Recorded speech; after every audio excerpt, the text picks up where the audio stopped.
دڵ وەکو بلبول لە هیجری نەوگوڵی ئەفغانەکە، ناری جەرگ و سۆزی سینەم عالەمێ بوریانەکە. وا دیارە لەم وڵاتی کۆهسارە عاجزە، مەیلی خاچی گەرمەسێر و هەم قەڵای شێروانەکە.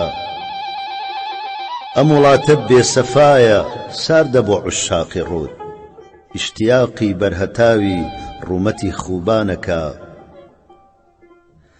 بارش و بارانی هەوری چاوەکانم جاریە، زەڵمە یاخ و تانجەرۆیە تێکەڵی سیروانەکە.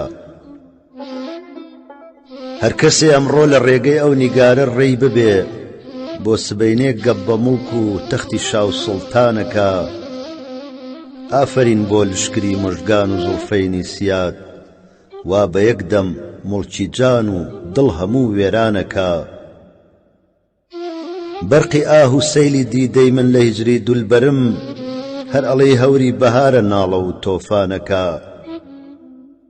مەحمەلی لەیلا دەخیلم تۆپە توندی وا مەڕۆ، عاشقی مەجنون سیفەت لەم دەشتەدا گریانەکە.